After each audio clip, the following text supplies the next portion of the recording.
1절부터 7절까지 보겠습니다.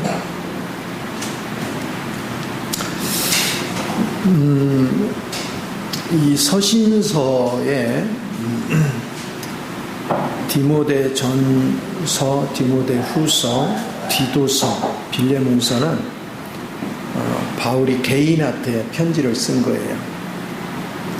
그래서 디모데전후서는 디모데한테, 디도서는 디도한테,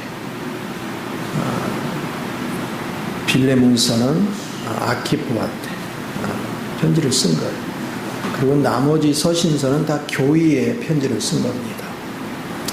그런데 이 개인한테 한 거는 그래서 목양을 담당하기 때문에 목회서신이라고 해요. 그런데 하나님의 일꾼들한테 목회서신을 보낼 때 교회의 진리가 하락이 돼. 자꾸 이렇게 미끄러져 가요.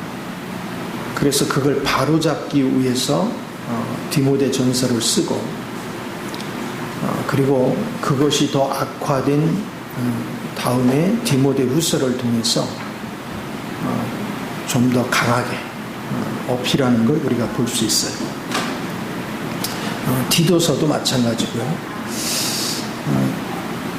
그렇기 때문에 우리가 디모데전서 1장에서는 왜 사람들이 미끄러져 가느냐, 왜 타락되느냐, 하나님의 경륜에 속한 복음이 아니라 다른 교회, 바로 경륜과 상관없는 복음을 전하기 때문에 교회가 하나님의 진리에서 미끄러진다. 그런 것을 좀 말하고 있습니다. 그래서 항상 우리가 잊지 말아야 될 것은 예수를 믿어서 하나님 앞에, 주님 앞에 인정을 받아야지 사람한테 인정받고 뭐 할 건데, 주님 앞에 인정받아야죠. 그런데 많은 사람들이 이렇게 보면 사람을 의식해. 사람들이 나를 어떻게 생각하느냐. 주님을 의식하지 않아요. 그러니까 사람한테 인정받기 위해서 신경을 써. 그러나 주님을 추구하는 사람은 사람들이 뭐라 하든 내가 주님과의 관계가 바로 돼야 돼. 그 관점을 우리가 깊이 인식을 해야 돼요. 그래서 신앙생활하면서 여러분은 항상 잊지 말아야 될 거는 내가 하나님 앞에 어떤 존재이냐, 나는 얼만큼 하나님께 인정을 받고 있는가, 그걸 우리가 깊이 성찰을 해야 됩니다. 자, 이제 본격적으로 경륜의 길을 얘기한 다음에 2장에서 사역이 됐던 교회 생활이 됐던 첫 번째가 뭐냐? 가르침이 아니에요. 기도예요, 기도. 그래서 이렇게 합니다. 그러므로 내가 첫째로 권하노니 모든 사람을 위하여 간구와 기도와 도구와 감사를 하되. 간구는 어떤 특정한 내용을 특별하게 구하는 거죠. 기도는 일반적인 기도고 도구는 중보기도예요. 근데 중보기도는 자꾸 사람들은 먹을 거, 입을 거, 마실 거 막 이런 걸 기도하는데 그런 것이 아니고 하나님의 경륜에 합당하게 기도할 수 있도록 중보하는 거죠. 끊임없이 우리가 주님을 발견하고 주님을 알아갈 수 있도록 그렇게 기도할 수 있는 은혜가 굉장히 중요해요. 그래서 기도를 하려면 우리가 첫 번째로 알아야 될 것은 하나님의 뜻이 뭐냐. 내가 움직이려면 하나님 뜻을 알고 움직여야지. 하나님 뜻을 알아야 돼. 그런데 우리는 처음에는 하나님 뜻을 모르지만 그 뜻을 위해서 하나님 앞에 기도하다 보면 하나님이 알게 하죠. 그래서 그걸 계시라고 하는데 하나님의 계시가 오면 이제 내가 뭐하냐? 동의하는 기도를 해야 돼. 처음에는 하나님 뜻을 알기 위해 기도하고 그 다음에 계시가 와서 이제 하나님 뜻을 알았으면 하나님 그렇게 되기를 원합니다. 주님 뜻에 합당하게 그렇게 이루어지기를 원합니다. 하고 기도를 하는 거예요. 그러면 성령님이 운행을 시작해요. 그래서 우리 안에서 하나님이 어떤 갈망을 줍니다. 이렇게 해라, 저렇게 해라. 한 갈망을 줘요. 그러면 내가 순종을 하는 거예요. 그 갈망에 순종을 해요. 그러면 이제 하나님이 그게 실제가 되도록 역사를 하십니다. 그래서 이런 기도 생활을 하면 우리는 항상 하나님의 뜻과 일치되는 삶을 사는 거예요. 그럼 거기는 실패가 없죠. 하나님의 뜻에 합당한 길을 걸어가면 거기는 저주가 틈을 탈 수가 없어요. 그래서 항상 축복의 열매가 가득 차요. 그러니까 교회가 기도에서 실패를 하면 그 교회는 안 돼요. 기도에 성공을 해야 돼요.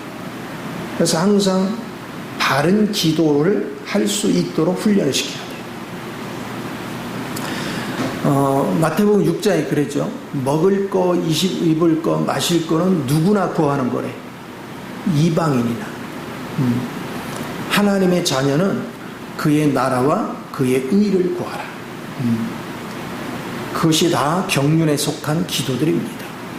그래서 우리는 기도하는 훈련을 자꾸 해야 돼요. 여러분들이 기도를 시켜보면 뭘 기도해야 될지는 막 몰라. 방언도 막 그냥 자기가 뭔 기도하는지도 모르고 그냥 막 다다다다다다 막 그래요. 그런데 입으로는 방언을 해도 여러분은 영 안에서는 주님과 대화가 이루어져야 돼요. 대화가. 쉽게 말하면 내가 입으로 방언하지만 한편에서 하나님께 묻고 있어. 하나님이 원하시는 게 뭔가. 내가 지금 이런 상황인데 이런 상황이 왜 왔습니까? 그리고 이 상황에서 하나님이 하시고자 하는 건 무엇입니까? 그걸 자꾸 물어야 돼요. 영 안에서는 주님께 묻고 입으로는 방언을 하고 그렇게 하다 보면 여러분이 하나님 앞에 구하는 방언이 있고 하나님의 음성을 듣는 방언이 있어요. 하나님의 계시를 주고 하나님이 깨닫게 할 때는 내가 듣게 돼요. 심령 안에서부터.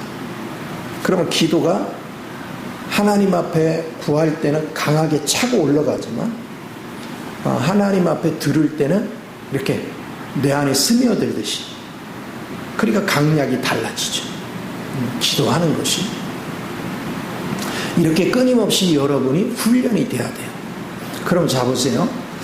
기도를 해본 사람은 알지만 하나님의 뜻을 알고 하나님의 계시 안에서 하나님 뜻을 따라서 동의하는 또 기도를 하고 이런 기도를 하면 지루할까요? 지루하지 않을까요? 지루하지 않아요. 왜? 주님과 내가 지금 대화를 하고 있거든. 아무리 시간이 지나도 지루하지가 않아요. 그런데 내가 기도는 하는데 내가 왜 이 기도를 하는지도 모르겠고 하나님의 뜻이 뭔지도 모르겠고 뭘 어떻게 해야 될지도 모르겠고 그러면 기도가 30분도 지옥이야. 너무 길게 느껴져. 그래서 우리는 통성 기도를 하든 개인 기도를 하든 단체로 기도를 하든 여러분은 항상 그게 습관화돼야 돼요. 하나님과 이렇게 교통하는 훈련이 계속 이루어져야 돼요. 또 성경을 읽다가 어떤 말씀이 갑자기 감동이 들어와. 그럼 이게 왜 감동이 왔는지를 내가 모르잖아. 그럼 하나님 앞에 그걸 놓고 기도를 해봐요. 하나님 이 말씀이 오늘 마음에 자꾸 부닥쳐 오는데 하나님이 이 말씀을 대체게 하시고자 하는 말씀이 뭡니까? 하고 자꾸 물어요. 하나님의 뜻이 내 마음에 감동으로 올 때까지 자꾸 기도하는 습관을 가져. 그러면 내가 하나님 뜻을 알게 되고 거기에 동의하는 기도를 하게 되고 그럼 성령이 이제 역사를 시작해요. 그래서 내 속에 갈망이 생기면 그 뜻대로 순종을 하기 시작하면 실제 삶의 열매가 맺히기 시작하는 거예요. 이 열매가 보여질 때 열매에 의하여 하나님께 감사 기도가 자꾸 나와야죠. 그래서 기도 생활은 실제로 우리가 인격체가 서로 대화하듯이 하나님과 우리가 인격 대 인격 안에서 대화하는 그런 기도 생활이 돼야 돼요. 그래서 누군가를 해서 중보를 할 때도 마찬가지. 그런 마음을 가지고 기도하는 거예요. 저도 중보를 할 때 사람들의 영안에 올려놓고 그 사람을 놓고 가만히 기도하면 영의 느낌이 오거든요. 저 사람의 지금 심령의 상태가 어떻고 저 사람의 환경적인 상태가 어떻고 그러면 또 묻지요. 그 환경이 왜 왔으며 이 환경을 통해서 하나님이 어떻게 깨우치기를 원하고 또 저 사람을 어떻게 세워가시기를 원하는지 자꾸 묻게 되죠. 그러면 자잘로 알게 돼요. 그러면 이제 어떤 때는 그거는 하나님의 다루심이 아니라 저 사람의 욕심 때문에 사탄의 미혹에 빠졌다. 어떤 것들은 하나님이 어떤 부분을 깨닫게 하기 위해서 그걸 일부러 허락하신 거다. 그런 환경을. 그런 것이 알아지죠. 하나님에 의해서 허락된 거는 불안할 이유가 없어요. 근데 사탄한테 쏘가서 내가 함정에 빠지면 이건 엄청난 타격이 오죠. 그러니까 이런 거를 하나하나 생각하고 그리고 분별을 하면서 기도하는 이런 훈련이 자꾸 돼야 돼요. 그래서 우리는 기도를 해주고 나면 그 사람의 상황이 다 이렇게 알아지는 거죠. 자꾸 기도하다 보면 모든 상황들 이것이 대단히 중요하다는 걸 우리가 볼 수 있어요. 그래서 서로 간에 어떻게 기도를 해주고 어떻게 세워주느냐 굉장히 중요한 일이에요. 그래서 우리는 영 안에서 이렇게 교통함. 제가 말씀을 이렇게 전하면서도 사람들의 마음이 읽혀지거든요. 많은 부분에서 저 사람이 지금 이 말씀을 전혀 듣지 않는구나. 이 말씀을 듣는구나. 저 사람은 말씀을 들으려고 하는데 전혀 인식을 못하네. 깨달음이 없다는 얘기죠. 그런 것들이 많이 이렇게 알아지죠. 그러면 보세요. 내가 말씀을 하나를 주제를 놓고 어떤 소재를 가지고 이해를 시키기 위해서 설명을 했는데 못 알아듣는 거야. 그럼 이제 다른 방식으로 또 그 말씀을 전하는 거야. 다른 소재를 가지고.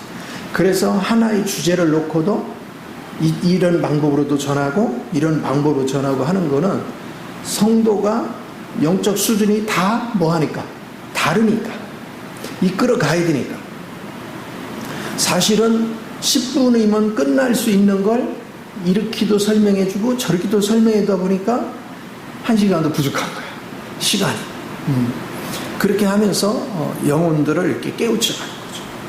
그러니까 일방적인 설교를 하면 그게 안 되죠. 그러나 생명의 교통 안에서 말씀을 전하면 이게 이제 영혼의 상태를 봐가면서 말씀을 증거하게 되죠. 그래서 우리는 교회가 교회다워지려면 첫째는 기도가 살아있어야 된다. 그래서 기도는 이렇게 실제적인 교통이 이루어지는 기도가 돼야 거기에 힘이 있다. 능력이 있다. 그래서 이런 기도를 할 줄 알 때 의인의 간구가 되는 거예요. 야고보서 5장 16절에 의인의 간구는 역사하는 힘이 크다 그랬죠. 왜 의인의 간구가 역사는 크냐? 하나님의 뜻에 합당하게 하나님의 뜻을 알고 정확하게 하나님의 의도대로 기도를 하니 역사가 안 될 리가 없죠. 당연히 역사가 일어나죠. 그래서 신앙생활의 첫 번째는 기도에 성공을 해야 돼요. 기도에 실패하는 사람들은 아무리 많은 기도를 해도 하나님과 실제적인 교통 안에서의 기도가 아니면 그 기도가 전혀 능력을 발휘하지 못해요. 무능하기 짝이 없어요. 그러면 여러분이 기도를 성공하면 분별의 영이 뛰어나져요. 아, 이게 사탄의 회방이었구나. 이게 하나님의 뜻한 바구나. 아, 이거는 객관적인 일이고 이건 주관적인 일이구나. 아, 이거는 경륜에 속한 일이고 아, 이건 생명의 본질에 속한 얘기구나. 이게 구분이 돼요. 본질. 그래서 성경은 주님 안에서 이루어진 건 객관적인 일이고 그 객관적인 것들이 성령에 의해서 내게 체험되어지는 건 주관적인 일이에요. 그럼 우리 주관적인 체험이 없으면 실제가 없는 거야. 객관적인 거는 주님 안에서 역사하신 거기 때문에 반드시 객관적인 사실을 내가 믿음으로 받아들여야 돼. 그래야 성령님이 내 안에 역사를 해서 내가 주관적으로 실제적인 체험을 하게 만들어. 그러니까 믿음은 객관적인 거를 붙잡는 게 믿음이고 우리의 능력은 실제, 주관적으로 내가 실제가 될 때 능력이 나타나는 거야. 그러니까 이 차이점을 잘 이해를 해야 돼요. 그런가 하면 여러분들은 행정적인 게 있고 생명적인 게 있다고 제가 늘 얘기하잖아요. 자, 내가 여기 박 목사 부부가 앉아 있어. 집에서는 목사가 아니야, 남편이야. 그러니까 수틀면 한번 줘박을 수도 있어. 그렇죠? 남편이고 아내예요. 그러나 행정적인 면에 오면 목사야. 그렇죠? 그 다른 거예요. 권위의 위치. 가정에서 생명적인 위치와 교회에 와서의 행정적인 위치는 엄연히 다른 거예요. 행정적인 위치는 공의가 살아있어야 돼요. 생명적인 위치는 사랑이 있어야 돼요. 이 차이점을 알아야 돼요. 그래서 하나님은 사랑이시지만 공의를 엄하게 공의를 유지한다. 그런데 우리는 그 공의에 합당하도록 살 능력이 있다? 없지요. 그래서 나는 십자가에 넘기고 주님의 생명을 의지해서 살아야 돼. 그래야 내가 할 수 없는 걸 주님의 영이 해가 할 수 있도록 역사하죠. 그러니까 그런 위치를 우리가 봐야 돼요. 그래서 여러분이 성경을 읽을 때 이런 걸 분별할 줄 모르면 성경이 뭐가 뭔지를 모르는 거야. 또 성경은 쉽게 말하면 믿음으로 구원받는 구원의 복음이 있는가 하면 천국 복음이 있어요. 그래서 요한복음에서는 구원의 복음을 다뤄. 그러니까 믿음을 강조해. 믿기만 해라. 근데 마태복음은 천국 복음을 얘기하기 때문에 천국 복음은 행함이 따라야 돼. 근데 그 행함은 우리 힘으로는 할 수가 없어. 그리스도의 영을 의지할 때 행함이 나타나.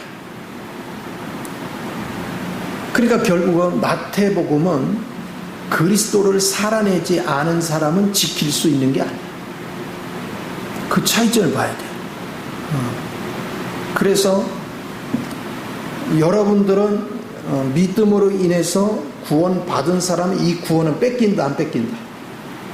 안 뺏겨요. 영원히 안 뺏겨요.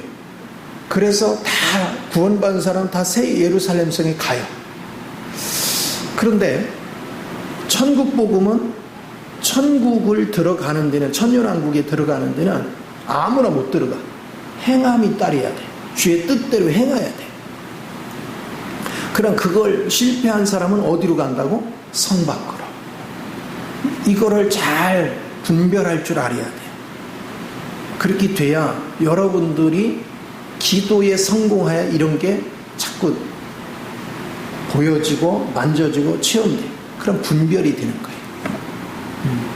그리고 이것이 분별이 돼야 기도도 세부적이고 구체적으로 할 수 있는 거예요. 우리가 어떤 상황이 주어지면 그 일을 하는 데 있어서 우선순위가 무엇이고 뭐를 준비해야 되고 이렇게 아이디어가 나오잖아요. 계획이 짜여지고. 그래서 기도 생활에서 바르게 기도를 하면 하나님이 나를 통한 역사를 이루는 과정에 하나님이 무엇을 준비하셨고 어떤 환경을 조성하신 이유가 무엇이고 그 속에서 사람과의 관계는 어떻게 하고 육신을 가진 우리에게 물질은 어떻고 사회적인 역량은 어떻고 이런 것들을 구체적으로 알게 만들어요. 그래서 기도에 성공한 사람은 생활에도 성공하는 거야. 그러니까 그거를 가볍게 여기지 마라. 그래서 여기에 하는 얘기 1절에 내가 첫째로 권하노니 모든 사람을 위하여 간구와 기도와 도구와 감사를 하되 임금들과 높은 지위에 있는 모든 사람을 위하여 하라. 이는 우리가 모든 경고가 단정하고 고요하고 평안한 생활을 하려 함이라. 이건 뭐냐면 특별히 권위를 위해서 기도해라. 국가에도 권위가 있고 가정에도 권위가 있어. 남편이 권위고 부모가 권위고 하나님이 권위로 세운 사람을 위해서 특별히 기도해라. 왜냐하면 권위가 똑바르지 못하면 다른 사람들이 다 고생을 해. 권위가 똑바로 서야 다른 사람 바르게 이끌어갈 수 있는 거예요. 그래 어떤 가정은 굉장히 화목한데 어떤 가정은 막 맨날 싸움하고 막 소리를 고래고래 지르고 막 그래요. 누구에 따라서 그래? 누구 따라서 그래? 아버지가 누구냐? 부모가 누구냐? 그에 따라서 집안 분위기가 달라져. 부모가 바른 권위를 행사하면, 그럼 부모가 바른 권위를 행사하려면 그 사람의 권위는 예수님의 권위는 하나님 아버지시래요. 그러니까 하나님을 바르게 믿는 사람은 권위를 바르게 행사하는 거죠. 그럼 가정이 다 천국이 되는 거예요. 그러니까 그런 걸 위해서 기도해야 돼. 근데 대체적으로 이것을 할 수 있는 사람이 많다? 권위 자리를 제대로 유지하는 사람이 많다? 거의 없어요. 이게 심각한 거예요. 그래서 우리는 중보로 기도를 해줘야 돼요. 하나님이 그를 붙잡아 줘야 되고 이끌어 줘야 돼요. 근데 우리는 보세요. 하나님 앞에 나가서 권위를 놓고 기도하라고 주님은 말씀하시는데 우리는 그게 빨라 내가 가서 권위를 휘잡는 게 빨라. 내가 권위의 멱살을 딱 휘어잡고서 내가 심판해버려 그냥. 이건 이렇게 틀렸고 막 그러면서 성질을 부려가면서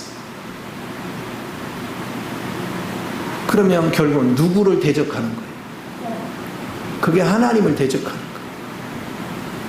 근데 사람들은 그걸 인식을 못해요. 그러니까 가정에 복이 안 오는 거는 하나님 알기를 우습게 하는 거예요.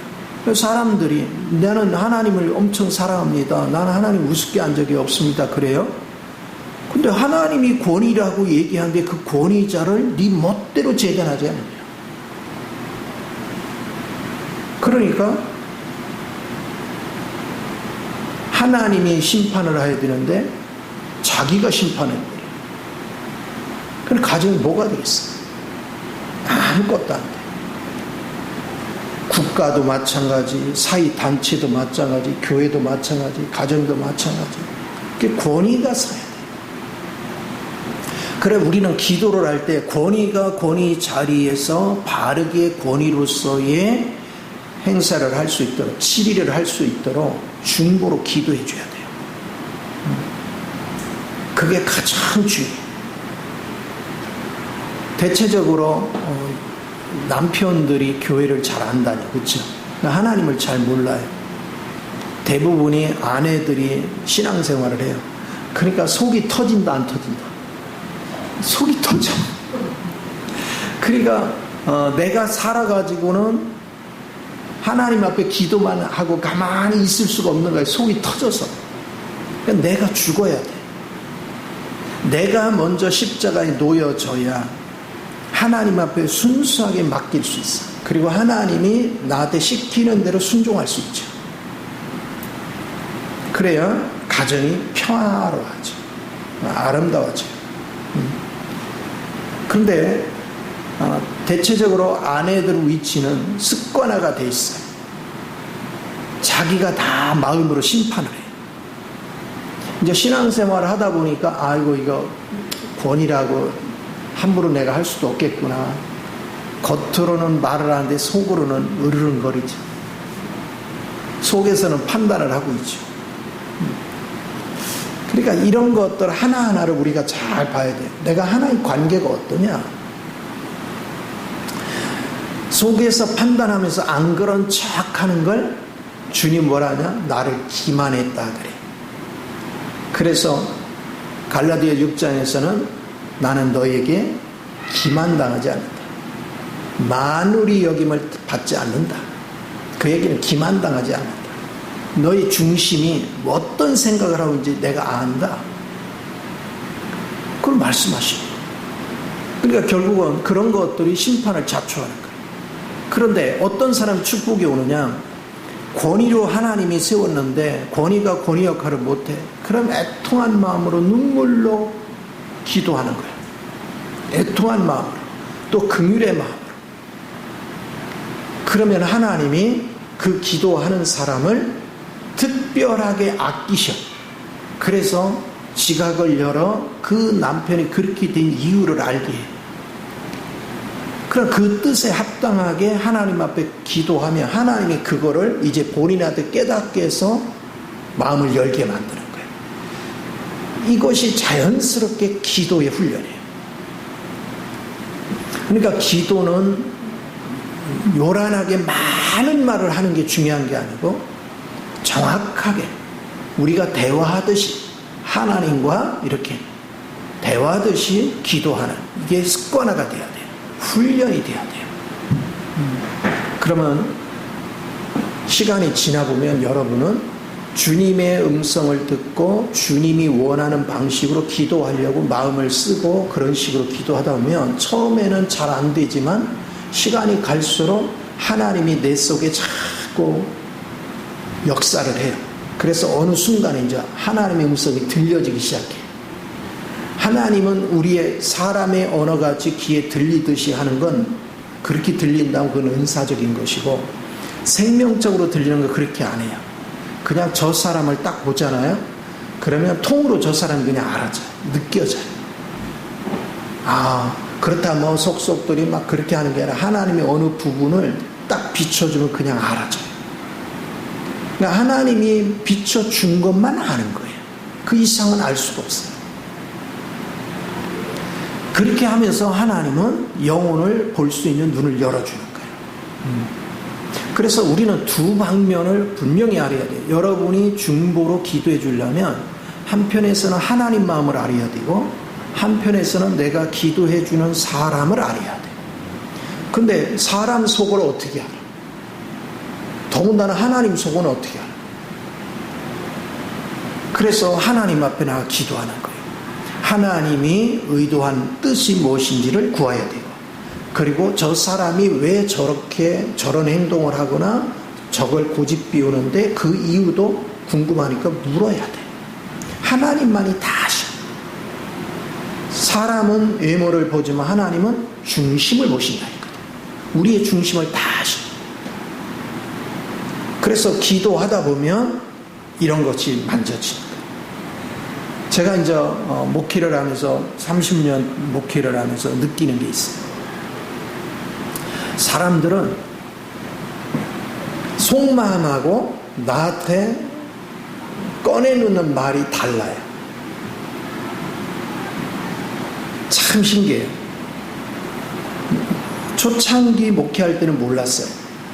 근데 목회를 오래 하고 기도 생활을 하다 보니까 그게 알아져요. 저 사람이 나한테 묻고자 하는 의도는 그게 아닌데 엉뚱한 걸 물어요. 그건 왜 그러냐면 다 내려놓기보다 자기가 의도한 답을 얻으려고 그래요. 하나님의 뜻을 알고자 하지 않아요. 자기가 의도한 답을 얻으려고 하죠. 그거는 누구 계획이야? 자기 계획이에요. 근데 참 신기한 게요. 10명이면 9명 그래요. 그러니까 하나님이 역사를 안 하는 거예요. 하나님의 계시가 안 오는 거예요. 순수함이 없기 때문에. 우리가 순수한 마음을 가져야 되는데, 내가 뭔가를 원하는데 하나님 앞에 이거 거부당할까 봐 불안불안한 거예요. 그러니까 핵심의 본질에서 약간 빗나가서 물어. 그러면 영을 분별 못하는 사람은 그렇게 뭐 괜찮겠네, 뭐 합당한 방법으로 이렇게 얘기해줘. 그거를 응답이라고 생각하고 일을 진행. 물을 때부터 속이는 거죠. 이런 일이 비일비재합니다. 이게 안타깝죠. 이제 또 그런 사람의 특색은 상담을 했는데 자기가 원하는 답이 안 오면 이제 주변 사람을 찾아갑니다. 장로님 찾아가든가 권사님 찾아가든가 자기가 원하는 답이 나올 때까지 이 사람 저 사람한테 묻습니다. 그리고 이제 누군가가 자기가 원하는 답이 나오면 그게 응답인 거야. 의외로 엄청 많습니다. 그러니까 그들은 중심에서 하나님을 기만합니다. 이게 얼마나 많은지를 우리가 봐야 돼요. 그래서 우리는 중보로 기도하되 경건과 단정함으로 고요하고 평안한 생활을 하려 함이라. 경건은 하나님의 뜻이 삶의 실행으로 나타나게 하는 거예요. 그래서 여러분이 내면에 하나님 뜻과 일치된 상태가 경건이라면 그게 행함으로 나타나요. 이게 실행이 돼야 돼요. 그러면 삶이 평안해져요. 하나님의 뜻이 내 삶에 나타나면 삶이 평안해져요. 근데 자기가 원하는 색깔을 집어넣고 그것이 하나님 뜻이냐 행동하면 반드시 불안한 일이 일어납니다. 평안이 다 깨지죠. 그래서 우리의 기도 생활이 얼마나 중요한가를 깊이 인식하는 훈련. 이제 여러분이 신앙생활을 꽤 오래 했으니까 이제는 기도를 그냥 무대뽀로 아무 생각 없이 기도하지 마요. 항상 하나님께 묻고 답을 듣고 이런 걸 습관화해야 돼요. 생활화해야 돼요. 입에서는 방언이 나오지만 한편에서는 나는 물어가며 들어가며. 그래서 고린도전 14장에 보면 바울이 기도할 때 이렇게 얘기하죠. 내가 한 번은 생각으로 기도하고 한 번은 영으로 기도하고. 그 얘기는 뭐냐, 방언으로 기도하다가 사람이 들을 수 있는 말로 기도하다가 그거를 자꾸 반복하는 거예요. 그렇게 하면서 하나님과 교통하는 법을 배우는 거예요. 이제 그게 숙달되면 여러분이 방언만 해도 방언 속에서 하나님과 교통해요. 이렇게 자꾸 훈련이 돼야 여러분 삶이 살찌워지고 실제가 되는 거지. 기도를 1시간 했네 2시간 했네 하는데 하나님 뭘 기도했는지 본인이 몰라. 기도하고 왔어. 오늘 기도하면서 하나님과 뭔 대화했는데, 아니 대화를 했으면 대화 내용이 있어야 될 거 아니야. 근데 내용이 없어. 그럼 기도가 아니지. 물론 안 한 것보다는 나아. 왜? 주님 앞에 마음이라도 드렸으니까. 그러나 기왕에 기도하면 하나님과 대화를 해야 돼요. 대화가 됐으면 하나님의 뜻을 알고 내가 기도 마치고 하나님과 오늘 무슨 대화를 했다. 그게 알아야지. 근데 기도를 했는데 그걸 몰라.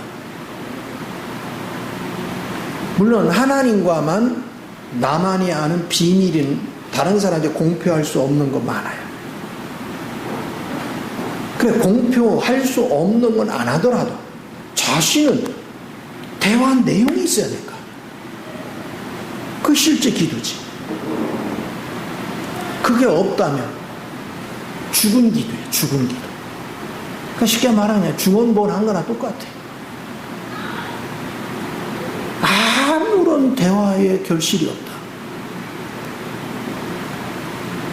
내가 만약에 우리 권사님하고 1시간을 대화했어. 긴밀하게. 근데 대화 끝나고 딱 일어서서 오늘 뭘 대화했지 기억이 안 나. 그러면 대화한 거야? 안 한 거야. 내용이 있어야지. 사람들 그러잖아요. 기도는 대화라고 하나님과. 그러니까 정말 여러분은 기도의 의도를 잘 알아야 돼요. 그래서 주기도문의 핵심도 그렇잖아요. 하나님 아버지가 거룩함을 받게 하는 기도. 그럼 우리 하나님은 누구를 통해서 거룩함을 받아야 돼? 나를 통해서. 그건 내 멋대로 할 수 없잖아. 하나님의 의도한 뜻과 일치가 될 때 하나님 거룩함을 받잖아. 이게 얼마나 중요해. 그렇게 돼야 그분이 내 안에 임재를 해. 그분이 나라에 임하옵시니 그 임재가 일어나. 그리고 하늘의 뜻이 나를 통해서 땅의 삶에 나타나야죠. 땅에서 이루어지는. 그게 생활화가 돼야 됩니다. 실제화. 그래서 교회는 첫 번째로 말씀 훈련이 1순위가 아니라 기도 훈련이 1순위다. 기도가 잘 돼야 돼. 정말로 기도가 살아있는 그런 실제적인 것이 대단히 중요한 걸 볼 필요가 있어요. 자, 3절에 이것이 우리 구주 하나님 앞에 선하고 받으실 만한 것이니. 보세요. 내가 주님과 대화를 하면 할수록 나는 경건해지고 하나님 뜻에 합당한 행함을 하게 되고, 그리고 내게는 평안이 밀려. 내 생활 속에 평안이 밀려. 우리 하나님이 이걸 원하시는 거예요. 그게 살아있는 기도예요. 그래서 하나님을 알고 사람을 아는 그런 기도 생활이 되어지는 것. 그게 얼마나 중요한지. 우리가 자식을 기르는데도, 양육하는데도 하나님이 이 자녀를 통해서 하시고자 하는 것, 이 자녀를 어떻게 양육하시기를 원하는가, 그걸 내가 알아야죠. 그리고 지금 자녀의 마음이 어디가 있는가, 이 자녀는 하나님의 뜻과 일치가 되는가, 어긋맞겨져 있는가. 그러면 바로 잡아야지, 이 자녀를. 근데 바로 잡으려니까 내가 잔소리 한다고 잡히느냐? 아니거든. 그러니까 하나님 앞에 또 그걸 놓고 기도해. 그래야 하나님이 이 자녀를 지금 심령에 뭐가 부족하고 어떠니까 어떤 사랑을 주고 뭐를 잡아줘라. 그리고 또 하나님은 그 자녀의 마음을 움직여서 우리가 하나 되게 만들어주죠. 그러니까 구체적으로 이렇게 기도가 실제가 되는 그런 기도 생활을 꾸준히 하는 것. 그러면 하나님의 뜻을 알고 자녀들을 향한 하나님의 계획을 알게 되고, 그러면 우리가 자녀를 어떻게 양육해야 될지를 알게 되죠. 그리고 자녀들이 하나님 뜻에서 어긋나 있을 때 이걸 어떻게 바로잡아야 될지도 이제 주님 앞에 알리고 주님과 내가 동역함으로 바로잡아 주는 거죠. 그게 하나님의 일이에요. 그게 사역이에요. 목기도 똑같아요.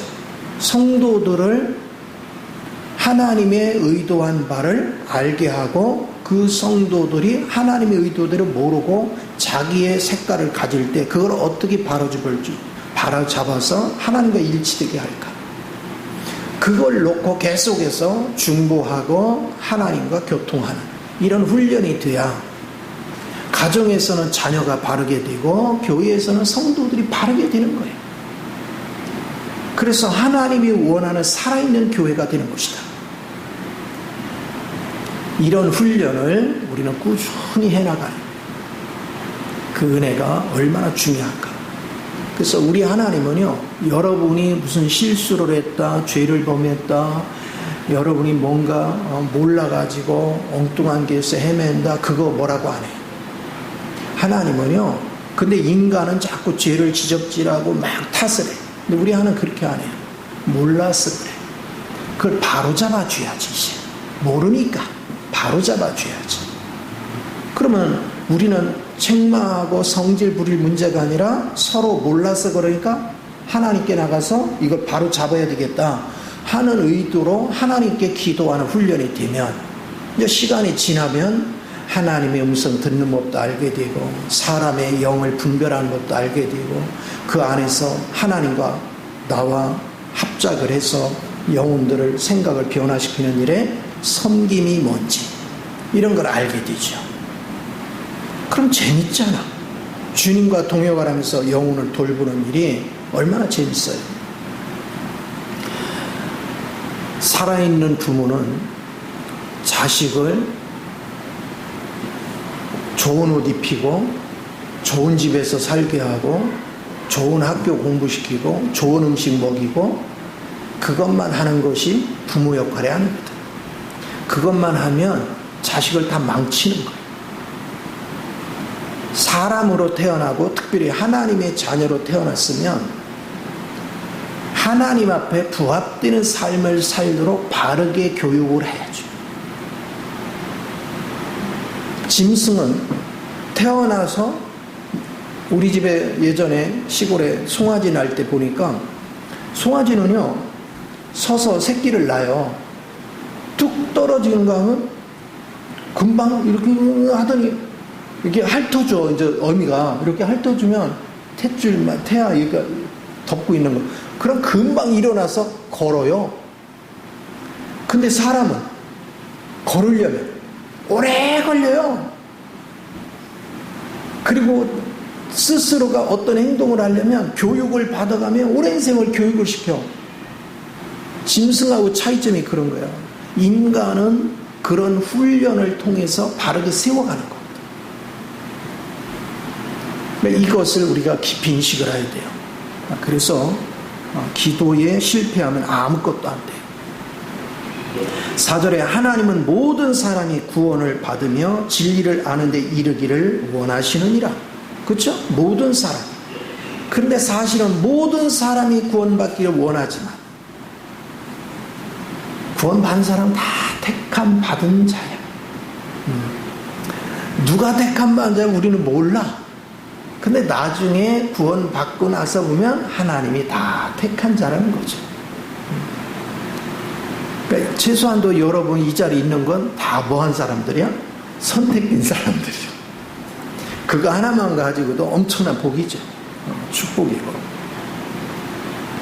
하나님은 한 분이시요 또 하나님과 사람 사이에 중보자도 한 분이니 곧 사남이신 그리스도 예수라. 그래서 여러분이 항상 잊지 말아야 될 것은 하나님이 한 분이시고 중보자도 한 분인데 중보자는 그리스도다. 그러니까 항상 우리가 하나님 앞에서 기도를 하면 항상 우리의 기도를 주님이 그대로 받아서 아버지 앞에 아린다는 거죠. 중보를. 왜 그러냐면 우리가 로마서 8장 26절에 우리는 연약하여 무엇을 구해야 될지 모르는데 성령님이 말할 수 없는 탄식을, 우리가 뭘 구해야 될지 모르지만 성령님은 합당한 기도를 하시는 거예요. 그래서 우리가 기도를 하면 성령님이 도와주는 거예요. 역사를 하는 거예요. 그래서 무엇을 기도해야지, 그리고 어떻게 해야 되는 걸 성령님이 계속 가르쳐줘요. 그러니까 기도 생활을 안 하니까 성령님이 나를 가르치는 거에 대해서 인지를 못하는 거예요. 기도 생활을 꾸준히 이런 식으로 하다 보면 그게 어느 날 느껴져요.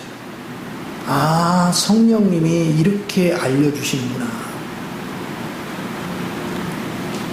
그리고 그 기도를 아버지 앞에 중보로 주님이 계속 우리가 어떤 죄가 드러나잖아요.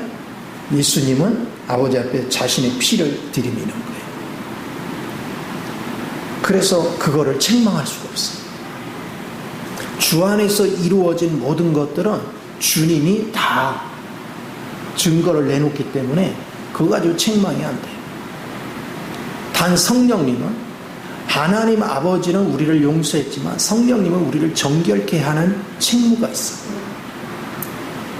그래서 우리로 감동을 주고 우리로 느끼고 우리로 돌아서게 하고 그렇게 하는 거예요. 그래서 밖으로는 환경을 조성해서 나를 연단하고 그리고 내 속에서는 그 연단을 받으면서 아픔을 겪으니까 변화가 일어나는 거예요. 변화가. 우리가 밥이 되려면 겉에서는 뜨거운 열이 들어가야 되고 속에서는 그런 변화가 일어나. 그래서 쌀이 밥이 되는 거죠. 우리가 변화가 일어나는 거예요. 그래서 여러분은 반드시 기도에 성공하는 그런 은혜가 대단히 중요하다는 걸 우리가 볼 필요가 있어요. 만약에 여러분들이 자녀를 위해서도 기도를 바르게 하고 있다면 이 자녀를 향한 하나님의 계획을 압니다. 저도 진작에 우리 아이들 기를 때 거기까지 알았더라면 지금보다 훨씬 잘 키웠을 것 같은데 그때 너무 몰랐어요. 하나님 그냥 무대뽀로 기도했지 하나님과 교통하면서 기도하는 걸 몰랐어요.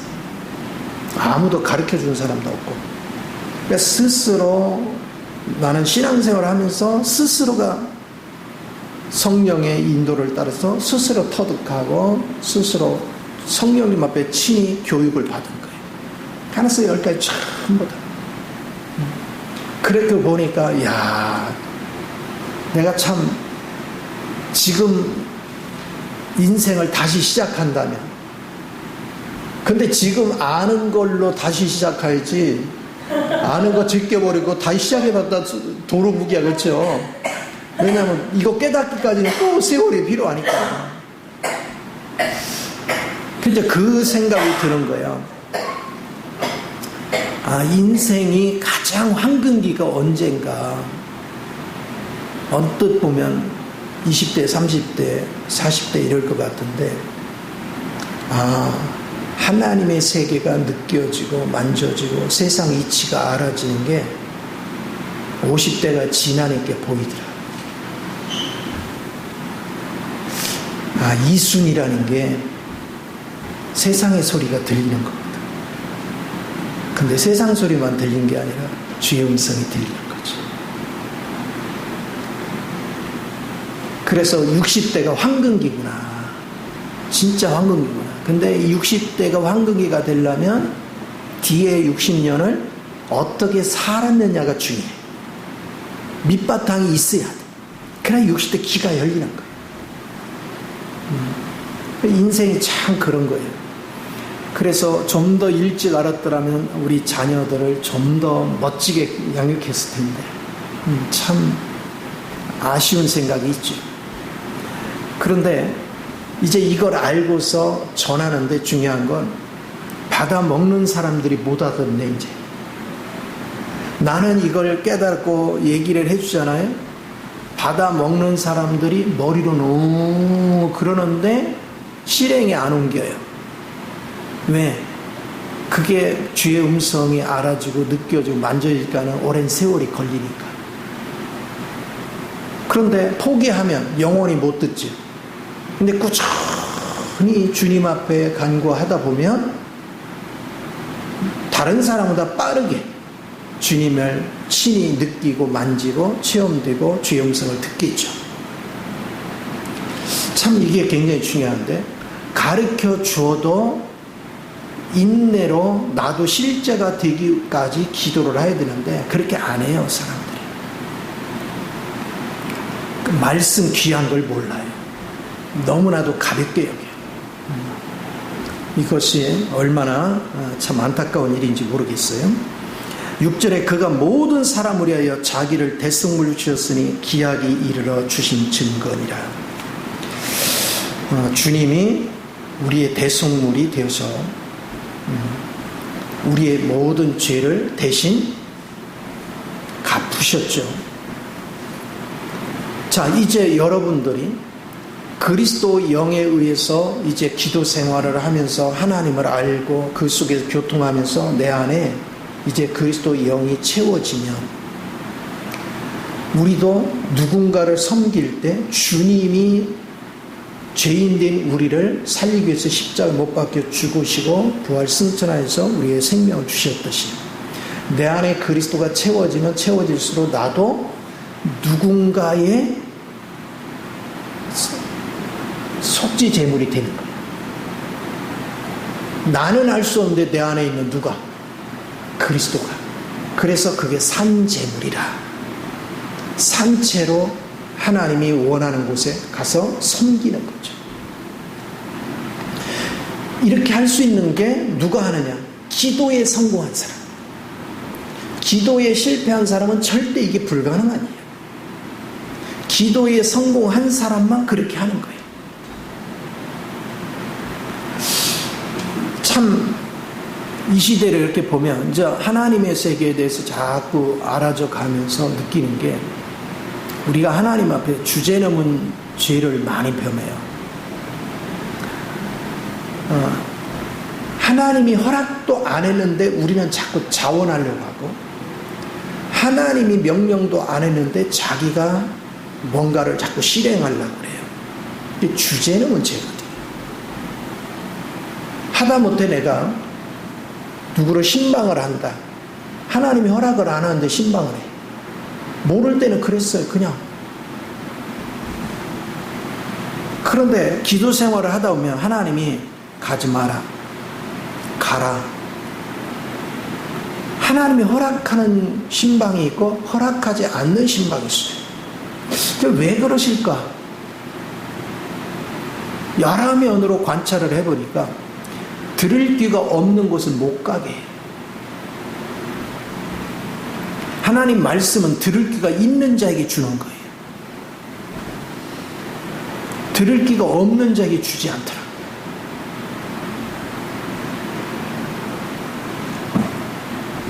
주님 뭐라 했습니까? 진주 목걸이를 아무한테나 걸어주지 말라죠. 짐승에게는 진주 목걸이를 주는 게 아니에요. 하나님의 진리도 아무한테 주는 게 아니에요. 들을 귀가 있어야 돼요. 이게 얼마나 중요한지. 자, 5살짜리한테 최소한도 중학생 정도는 돼야 알아들을 얘기를 합니까? 안 합니까? 안 하죠. 해봤자 소용없잖아. 말귀를 못 알아듣는데. 그럼 우리가 영적으로 교통을 하고 하나님과 깊은 관계가 돼야 들을 귀가 열리는 겁니다. 예배당 평생을 다녀도 아직 젖먹이 수준에 머무른 사람이 대부분이에요. 정말 우리는 하나님 말씀을 먹고 기도하는 훈련을 자꾸 하면서 하나님을 알아가야죠. 이게 자식을 길러보지만 부모라고 해서 자식을 아느냐? 몰라요. 대화를 해야 자식이 속에 무슨 응어리가 있는지 어떤 꿈이 있는지 그걸 알아요. 대화하기 전에는 몰라요. 말 안 해. 뭐 물어도 말 안 해. 제가 우리 아들이 고등학교 3학년 때까지도 아빠한테 할 얘기 있으면 해. 그래도 안 해요. 근데 시간이 지나서 이렇게 보니까 그때는 마음에 안 들어요. 옛날 그것도 모르고 애기 막 이렇게 욱박 지르니까 그 무슨 왜 그거 얘기하겠어요? 안 하지. 그런데 고등학교 1학년 때쯤에서 내가 너도 하나님 일 했으면 좋겠다. 나한테 그런 소리 하지 말라. 신학교 절대 안 간대. 엄마 아빠 고생하는 거 보니까 자기는 아니래. 이게 더 이상 얘기 안 했어요. 그럼 네가 원하는 대로 해. 근데 참 신기하죠. 대학교 원서 쓸 때 되니까 지 나름대로 고민을 많이 했나 봐. 한 번은 아들하고 둘이 사우나를 갔는데 사우나에 앉아 있는데 그래요. 아빠 아무리 생각해도 신학교 가야 되려나 봐. 그래서 왜 안 간다고 너 3년 동안 떼쓰더니 왜 갑자기? 근데 그거 고민할수록 신학교가 떠올라서 못 견디겠다. 그래서 결정한 거예요. 근데 내가 해준 건 신학교를 어디 가라는 것만 지정해 준 거예요. 교단에 너무 예민하고 묶이는 데 가지 마라. 교단에 묶이는 거는 그건 종교 집단이지 하나님의 역사가 아니다. 어떻게 교단이 존재할 수 있어? 그리스도만 있어야 돼. 그건 인간의 생각이 섞였기 때문에 교단이 나뉜 거거든. 그러니까 우리가 부득이 지금 교단 안에 있지만 사실 정당한 건 아니에요. 그리스도만 있으면 돼. 그래서 이제 액츠 바로 아세아 신학을 추천해서 그리 갔는데 바로 그런 거예요. 그리고 그날 처음으로 아들의 속마음을 대화를 했어요. 그런데 내가 생각한 것보다 훨씬 어른스럽더라고. 대화를 해보니까. 아이고 그래도 얘가 많은 걸 생각했었구나. 다시 보게 됐었지. 마찬가지로 하나님과 나와도 친밀한 대화가 있어야 하나님을 깊이 아는 거야. 그리고 하나님을 통해서 나를 더 알아가는 거야. 내가 나를 더 잘 알까? 하나님이 나를 더 잘 알까? 하나님이 나를 더 잘 알아요. 이렇게 신앙생활을 여러분이 할 때 참 믿음이 되죠. 자, 주님 자신을 우리한테 대속물로 주셨는데 7절에 보세요. 이를 위하여 내가 전파하는 자와 사도로 세움을 입은 것은 참말이요 거짓말이 아니니 믿음과 진리 안에 내가 이방인의 스승이 되었노라. 자기는 믿음의 사람이요 실제 안에서, 실제 안에는 이론이 아니라 그리스도의 실제를 안에서 주님과 같이 일을 한다 그 얘기입니다. 그리고 많은 사람의 스승으로, 또 나중에는 뭐가 됐어요? 참 아버지요. 바울은 디모데한테도 아들이라고 얘기하고 일만 스승은 있지만 참 아버지는 귀하다 하는 걸 얘기하고 있죠. 바로 그런 자신이 어떤 위치에서 사역을 맡은 자인지를 구체적으로 알고 사역을 했단 말이에요. 이게 기도에 성공한 자예요. 그러니까 기도에 성공한 자는 자기가 머무르는 위치를 알아요. 그래서 기도에 실패한 사람은 하나님의 일을 할 수 없어요.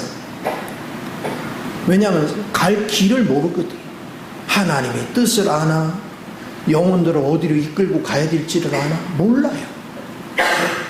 그러나 기도에 성공한 사람은 하나님의 의도한 바가 뭔지를 알고 영혼들을 향한 하나님의 계획도 알고 영혼의 어떠함도 알아. 그러니까 어떻게 섬겨야 되고 어떻게 이끌어주고 어느 방향으로 가야 될지를 알고 하는 거예요. 그러니까 거기에는 생명이 살아 움직이는 거죠. 이 믿음의 삶이 대단히 중요하다. 그러면 여러분들은 그걸 어디서부터 적응을 먼저 해봐야 돼? 어디서? 집에서부터. 집에 가면 다 여러분도 사역자예요. 집에서부터 잘 적용해서 하나님 영광을 드러내는 우리 모두가 되기를 예수 이름으로 축원을 드립니다. 기도합니다. 존귀하신 주님, 크신 은혜와 사랑을 감사합니다. 참으로 참된 신앙생활이 무엇인가에 대해서 우리가 분명해짐으로 하나님을 영화롭게 하기 부족함이 없도록 기름 부어 주시어서 우리 엘베델 식구들이 어디에 있든 간에 그리스도를 바르게 알고 바르게 믿고 또한 주변 사람들을 섬김으로 하나님을 영화롭게 하기 부족함이 없도록 인도해 주옵소서. 찬양을 주께 드리며 주 예수님의 이름으로 기도하옵나이다. 아멘.